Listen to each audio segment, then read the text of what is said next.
how many companies, I want to go back to the balloon companies, catheter companies. I mean, I can remember ACS, Infinity. I worked with those guys at Danforth. I mean, Tactics, TaylorMade. How many were there? Well, there were, at the beginning, there was Infinity, and then there was, after we sold Infinity, we started Tactics, which was Tactics and Products. And we started the two together, myself, Nitin, and Jeff. And then from Tactics, we actually sold once to a company in Europe, in India, and basically bought it back after they really didn't know what they were going to do. What they had bought or how they run it, yeah. So we bought it back and then basically grew it to the point where we had the facility in Minnesota and we had a facility in Singapore. And then we came back and rehired Steve Weisner, who was my partner at Infinity, and then we sold it. And then we sold it to Kurgana.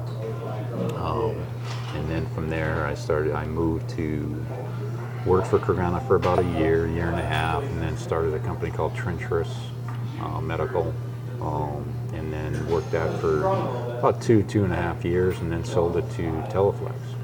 And then I just recently started Beyond Medical because honestly I was kind of getting tired at home and I wanted to do some other stuff and have some fun with some of the doctors. And honestly, some of the things that were dealt with at Teleflex, they weren't really comfortable dealing in it, because at Teleflex I had to transition the balloon blowing from our facility in Rancho Santa Margarita to their facility in Minnesota, and unfortunately they didn't have any people there, so it was kind of, all right, I'm going to transfer it over, but you're not going to be able to do it.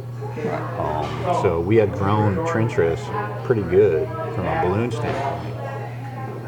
And then I started Beyond just to basically work with some of the new doctors that I had and work with some of the other customers that I had that honestly Teleflex just totally disregarded. So I can never, like as far as my career, I can never thank you enough for literally taking me under your wing when I knew nothing about balloons. I knew nothing about medical devices. I knew a little, but I didn't really have any sort of foundation, and I had this recruiter who pushed me into this position to develop a thermal balloon with a group at Duke University, and I'm like, I'm a kid from Wisconsin, and I just happened to leave so I could get an education in Arizona, and now I'm working with some of the brightest interventional cardiologists in the world, trying to do something that nobody's ever done, which is develop a way to use RF energy and thermal ablation, and it never panned out. I felt really good because I was successful at creating something that met the technical requirements, it just never met the clinical requirements. I met some great people at ACS that have all gone on to do great things in the industry and build careers, and now there's this next generation of people that are coming along that are going to do the same thing. It's amazing to me to think back at how well we created a relationship and a foundation without our cell phones, without social media, but yet I always knew where Doug was.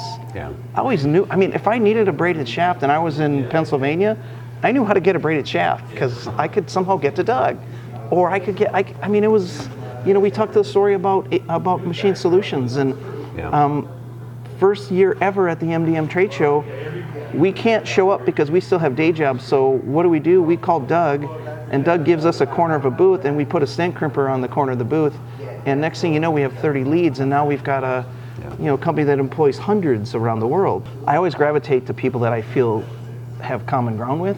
You took a liking to my family, and I was a young dad, and it was like when you're in your 20s and you're starting your career, it's just great to have the kind of supporting cast that we had at ACS. And that was like, I really think that was a once in a lifetime thing.